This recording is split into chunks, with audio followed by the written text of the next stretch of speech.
Madame Tchélékian, pour une convention ERDF, Ville des Pennes Mirabeau. C'est une convention entre la ville et ERDF pour la réhabilitation de postes de transformation électrique sur la commune. Des questions, des remarques?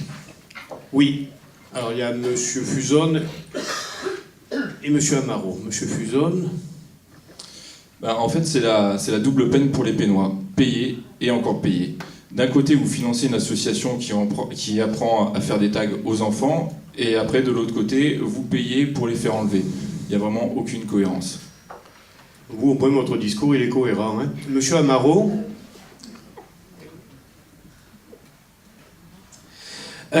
Du coup, une information, monsieur le maire des Pennes Mirabeau, monsieur le vice-président de la communauté du Pays d'Aix, monsieur le président du conseil d'administration du centre de gestion des Bouches-du-Rhône. Mon cher, vous radotez, on n'est plus en période électorale, je suis candidat à rien. Allez, il semble que vous demandez toujours à votre conseil municipal de ne pas vous couper. Je vous demanderai de respecter ce que vous demandez à votre conseil municipal. Donc, monsieur le maire des Pennes Mirabeau, monsieur le vice-président de la communauté du Pays d'Aix, monsieur le président du centre de gestion, du conseil d'administration du centre de gestion des Bouches-du-Rhône, monsieur le sénateur et monsieur l'ex-candidat aux élections départementales.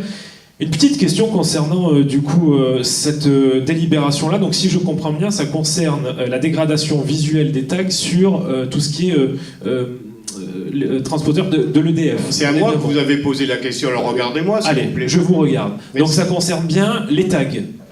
Madame Caroline Tchélékian, attendez, alors, ça concerne bien les tags, oui ou non? Vous allez Madame Tchélékian, vous répondez, et je vous répondrai moi aussi, monsieur le grand battu de ces élections au cantonal, parce que alors vraiment, votre parti politique sur la commune, si monsieur Fuzon a progressé, vous êtes bien loin compte tenu de la progression de l'UMP dans le reste du département. Mais vous êtes tellement représentatif sur la commune de votre parti que vous finissez très mal placé. Voilà. Alors, Madame Tchélékian, voulez-vous répondre? Ça ne concerne pas que les tags, ça concerne le nettoyage en gros de ces postes de transformation électrique. C'est les tags, c'est les affiches, c'est la saleté, c'est tout ça. D'accord.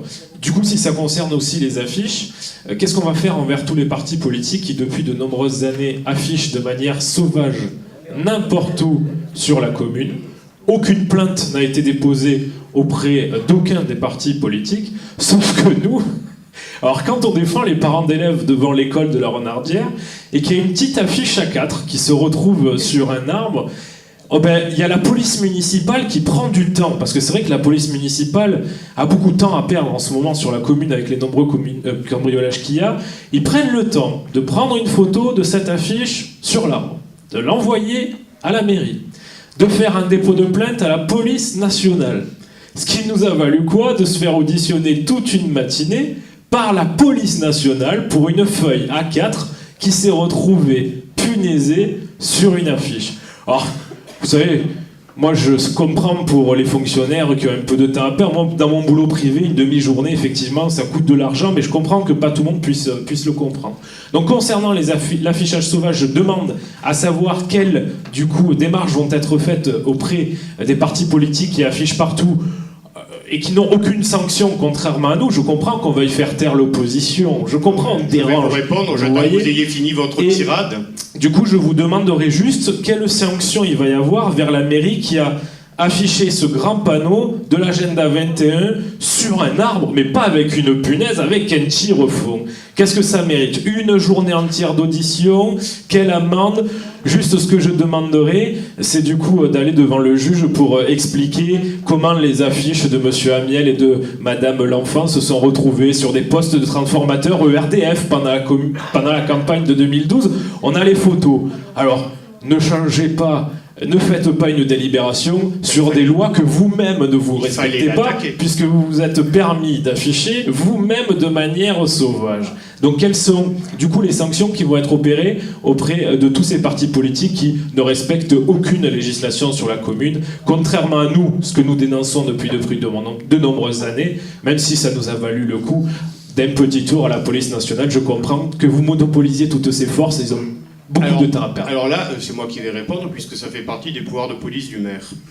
Je tiens à vous dire que comme je commence à en avoir marre, effectivement, de voir souiller la commune par de l'affichage politique sauvage, alors qu'il y a des lieux pour le faire, j'ai effectivement déposé une nouvelle plainte avec photo prise pour l'affichage sauvage. Alors, j'ai pas trop envie de stigmatiser tel ou tel parti, mais force est d'admettre qu'aujourd'hui, c'est essentiellement le Front National et le Parti communiste.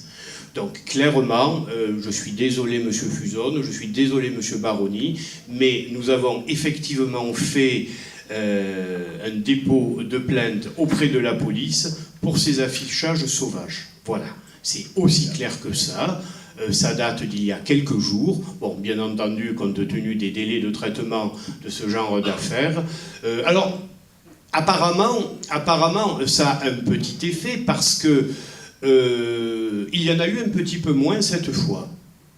Il y en a eu un petit peu moins cette fois pour ces dernières départementales. Une chose est sûre, et ça je peux vous l'assurer, je vais continuer à faire la guerre à l'affichage sauvage des partis politiques, que ce soit le Parti communiste, le Front National, le Parti socialiste ou l'UMP, et de façon claire et nette. Ça, c'est certain. Après, les suites données par la justice, comme vous le savez, c'est autre chose. Concernant ce que vous évoquez, je crois que là, vous faites l'amalgame avec deux choses complètement différentes.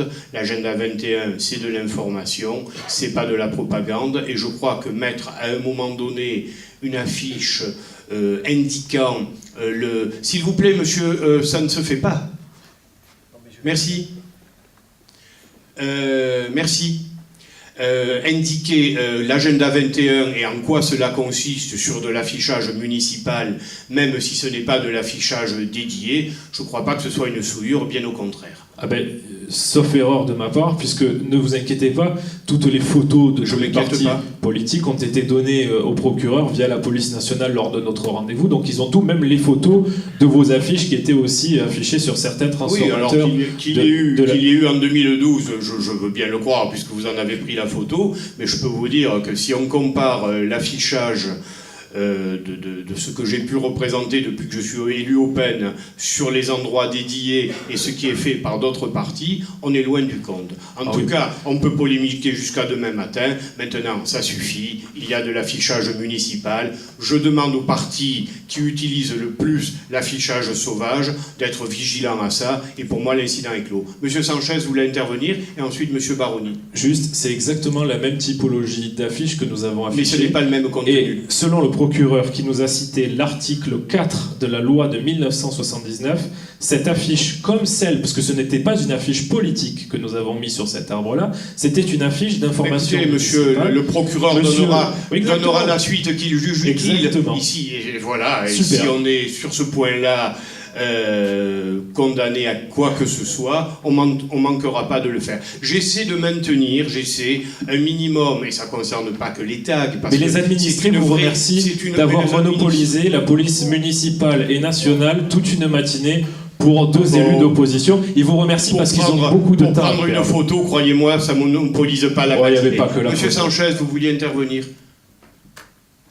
Non, finalement. Ah bon, c'est parfait. Monsieur Baroni. On sera prudent sur l'affiche. Oui, voilà, c'est tout. On est tous concernés. C'est tout, ça ne mérite pas une polémique. Bon, voilà, c'est tout. Et moi, le bon premier, vous savez, quand je dis moi, le parti que je peux représenter, on a toujours fait attention. Il a pu y avoir un moment donné. Ah ben oui, c'est la vie, c'est la vie, c'est la vie.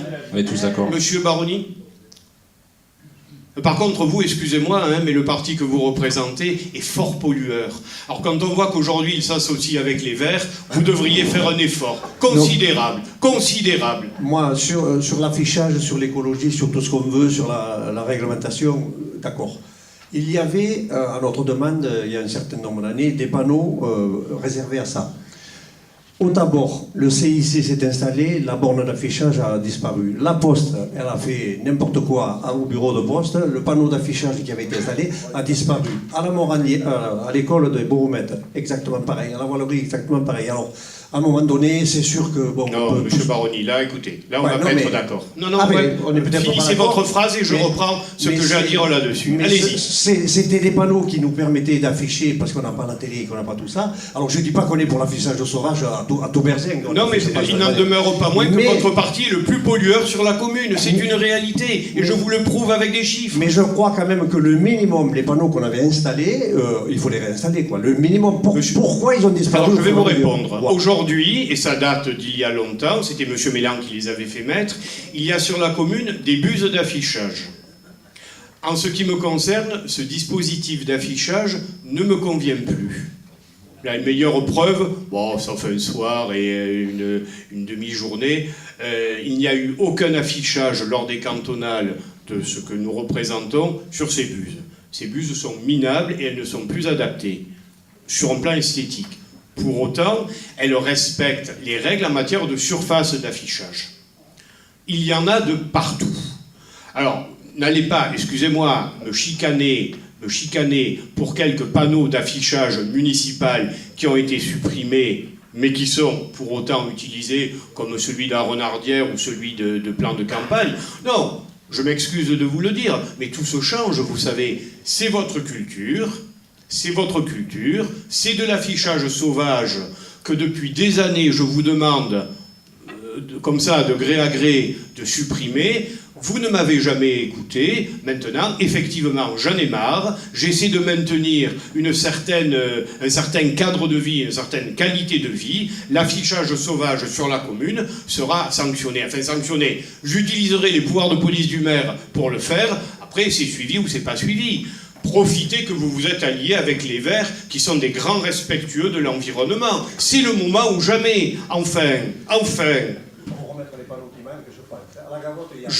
Alors, comme ces buses, je vous l'ai dit, ne me conviennent pas vraiment, on va de nouveau, on ne peut pas tout faire, hein, on va de nouveau lancer une réflexion sur de l'affichage municipal. Mais ne me dites pas que tant qu'il y a les buses, vous avez besoin d'afficher sur les transformateurs, sur les ponts et un peu de partout. C'est culturel, vous avez toujours fonctionné comme ça. Ben, moi, je veux plus qu'on fonctionne comme ça, parce que ça dénature le cadre de vie. Après, si vous voulez continuer, sachez que chaque fois, on vous serait, n'en déplaise à M. Amaro, photographié, et que nous porterons ça devant le procureur, qui encore une fois fera ce qu'il veut. Ça vaut aussi pour le Front National, hein, voilà. Et pour les autres, hein. Bien, je ne sais plus où on en est. Ah oui, c'était la convention ERDF. Rien d'autre, Madame Tcheleka? Non, rien d'autre. Enfin, vous me parlez de tag, alors que dans les délibérations, il est nulle part mentionné de tag. Encore une fois, vous êtes un peu hors sujet sur la délib, mais bon, passons. Moi, je trouve que c'est un peu navrant, avec une délib comme ça, de ne pas réussir à nous dire autre chose que nous parler de tag, alors qu'il n'en est pas du tout question. Une fresque, c'est pas un tag. On aurait pu parler d'urbanisme, de savoir si c'était... Vous avez commencé le conseil municipal en regrettant qu'il n'y ait pas de débat.